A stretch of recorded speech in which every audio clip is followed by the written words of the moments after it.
Spy Wednesday എന്നറിയപ്പെടുന്ന ഈ വിശുദ്ധ ബുധനാഴ്ച രക്ഷകനായ യേശുക്രിസ്തുവിനെ വെറും 30 വെള്ളിക്കാശിന് യൂദാസ് ഒറ്റിക്കൊടുക്കാൻ തീരുമാനിച്ച ദിവസത്തെ ഓർമ്മിപ്പിക്കുന്നു.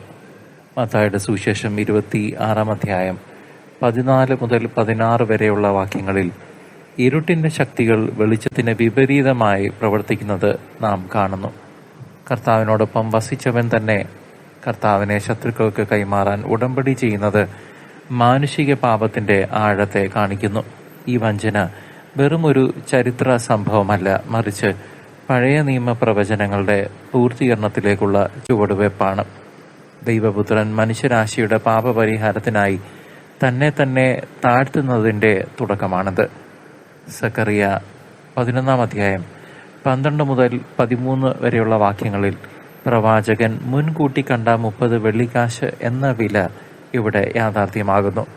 ഒരു അടിമയുടെ വിലയ്ക്ക് തുല്യമായ തുകയ്ക്കാണ് ലോകത്തിന്റെ രക്ഷകൻ ലേലം വിളിക്കപ്പെട്ടത് എന്നത് അത്യന്തം വേദനാജനകമാണ്. പഴയ നിയമത്തിലെ ആടുകളെ മേയ്ക്കുന്ന ഇടയനെ തള്ളിക്കളഞ്ഞതുപോലെ യഥാർത്ഥ ഇടയനായ ക്രിസ്തുവിനെ ഇസ്രായേൽ ജനത തള്ളിക്കളഞ്ഞു. ഈ വെള്ളിക്കാശുകൾ ദേവാലയത്തിൽ എറിയപ്പെടുമെന്ന പ്രവചനം യൂദാസിന്റെ പരിണാമത്തിലൂടെ അക്ഷരാർത്ഥത്തിൽ സത്യമായി. ദൈവത്തിന്റെ അനന്തമായ സ്നേഹത്തെ വെറും ലൗകിക ലാഭത്തിനു വേണ്ടി വിറ്റഴിക്കുന്ന മനുഷ്യ സ്വഭാവം ഇവിടെ വെളിപ്പെടുന്നു. വിശുദ്ധ വാരത്തിലെ ഈ ദിനം പാസ്ക രഹസ്യത്തിന്റെ പാസ്കൽ മിസ്റ്ററിയുടെ ആരംഭത്തിലേക്കുള്ള ഒരു വലിയ സൂചനയാണ്. യേശുവിന്റെ മരണം ഒരു യാദൃശ്ചികതയല്ല, മറിച്ച് പിതാവായ ദൈവത്തിന്റെ രക്ഷാകര പദ്ധതിയുടെ ഭാഗമായിരുന്നു. വഞ്ചിക്കപ്പെടുമ്പോഴും സ്നേഹിക്കുന്ന ഒരു ദൈവത്തെയാണ് നാം ഇവിടെ ദർശിക്കുന്നത്. യൂദാസിന്റെ ചുംബനം മരണത്തിന്റെ അടയാളമായപ്പോൾ ക്രിസ്തുവിന്റെ കുരിശ് ജീവന്റെ അടയാളമായി മാറി. നമ്മുടെ ഓരോ പാപവും യേശുവിനെ വീണ്ടും ഒറ്റിക്കൊടുക്കുന്നതിന് തുല്യമാണെന്ന് ഈ ബുധനാഴ്ച നമ്മെ ഓർമ്മിപ്പിക്കുന്നു. പഴയ നിയമത്തിലെ പ്രവചനങ്ങളും പുതിയ നിയമത്തിലെ സംഭവങ്ങളും ക്രിസ്തുവിന്റെ വ്യക്തിത്വത്തിൽ ഒന്നായി ചേരുന്നു. സക്കറിയ പ്രവചിച്ച ഇടയൻ തകർക്കപ്പെടുമ്പോൾ ആടുകൾ ചിതറിപ്പോകുന്നു എന്ന വചനം ഈ രാത്രിയിൽ അന്വർത്ഥമാകുന്നു. മനുഷ്യൻ ദൈവത്തിന് നിശ്ചയിച്ച തുച്ഛമായ വിലയേക്കാൾ എത്രയോ വലുതാണ് ദൈവം മനുഷ്യന് നൽകിയ വില. താൻ വഞ്ചിക്കപ്പെടും എന്നറിഞ്ഞിട്ടും അന്ത്യ അത്താഴത്തിന് യേശു ഒരുങ്ങുന്നത് നമ്മുടെ വിശുദ്ധീകരണത്തിനാണ്. ദൈവഹിതം പൂർത്തിയാക്കാൻ പുത്രൻ കാണിച്ച വിനയം നമ്മുടെ അഹങ്കാരത്തിന് വലിയൊരു തിരിച്ചടിയാണ്. ഈ വിശുദ്ധ ബുധനാഴ്ച ഇന്ന് ദൈവം നമ്മോട് ആവശ്യപ്പെടുന്നത് ഗൗരവമായ ഒരു ആത്മപരിശോധനയാണ്. നാം എത്ര തവണ ചെറിയ താല്പര്യങ്ങൾക്ക് വേണ്ടി നമ്മുടെ കർത്താവിനെ, നമ്മൾക്ക് വേണ്ടി കുരിശിൽ മരിച്ച ക്രിസ്തുവിനെ നമ്മുടെ ജീവിതത്തിൽ നിന്ന് മാറ്റി നിർത്തിയിട്ടുണ്ട്. പാപത്തിലൂടെ നാം ചെയ്യുന്ന ഓരോ വഞ്ചനയ്ക്കും പരിഹാരമായി ക്രിസ്തു തന്റെ തിരുരക്തം ചിന്താൻ ഒരുങ്ങുകയാണ്. അനുതാപത്തിന്റെ കണ്ണുനീരോടെ കുമ്പസാരമെന്ന കൂദാശ വഴി ദൈവത്തിലേക്ക് മടങ്ങി വരാൻ ഈ സമയം നമുക്ക് ഉപയോഗിക്കാം. ഹൃദയത്തിലെ ഇരുട്ടിനെ മാറ്റി വെളിച്ചത്തിന്റെ മക്കളായി മാറാൻ ഈ വിശുദ്ധ വാരം വീണ്ടും ഒരവസരം നൽകുന്നു. ഈ നാളുകളിൽ, ഈ പുണ്യദിനങ്ങളിൽ നാം വിശുദ്ധ കൂദാശകളെ കൂടുതൽ ആഴത്തിൽ സ്നേഹിക്കുകയും സ്വീകരിക്കുകയും വേണം. ദിവ്യകാരുണ്യത്തിൽ വസിക്കുന്ന ക്രിസ്തുവാണ് നമ്മുടെ ആത്മീയ യാത്രയുടെ ഏക അവലംബം. ലോകത്തിന്റെ പാപങ്ങൾ ചുമലിലേറ്റിയ കുഞ്ഞാടിനോടൊപ്പം നടക്കാൻ നാം സജ്ജരാകേണ്ടതുണ്ട്.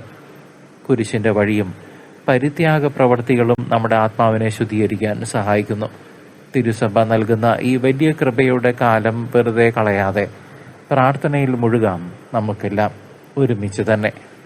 നാം ജീവിക്കുന്നത് അന്ത്യകാലത്താണെന്ന് ലോകത്തിലെ ലക്ഷണങ്ങൾ, നമ്മുടെ ചുറ്റുമുള്ള അടയാളങ്ങൾ നമ്മെ ഓർമ്മിപ്പിക്കട്ടെ.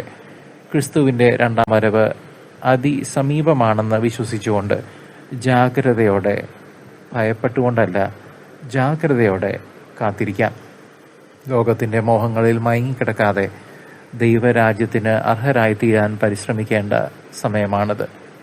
തിന്മ പെരുകുന്ന ഈ കാലഘട്ടത്തിൽ വിശുദ്ധിയിൽ ജീവിക്കുക എന്നത് വലിയൊരു വെല്ലുവിളിയാണ്. എങ്കിലും കർത്താവിന്റെ കൃപയാൽ നമുക്ക് പിടിച്ചു നിൽക്കാനും ജയം വരിക്കാനും സാധിക്കും. വിശുദ്ധ ബുധനാഴ്ചയിലെ ഈ ധ്യാനം നമ്മെ കണ്ണുനീരോടെ കാൽവരിയിലേക്ക് നയിക്കട്ടെ. യൂദാസിനെ പോലെ നിരാശയിലല്ല, മറിച്ച് പത്രോസിനെ പോലെ അനുതാപത്തിൽ നമുക്ക് അഭയം തേടാം. കർത്താവിനെ ഒറ്റിക്കൊടുത്ത പാപത്തിൻ്റെ ഭാരവുമായി നാം ഇരിക്കുമ്പോൾ അവൻ മാപ്പ് നൽകാൻ കാത്തിരിക്കുന്നു.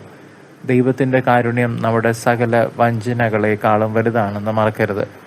വിനയത്തോടെ കർത്താവിൻ്റെ പാദങ്ങളിൽ വീണ് നമുക്ക് തമ്പുരാനോട് കരുണ അപേക്ഷിക്കാം.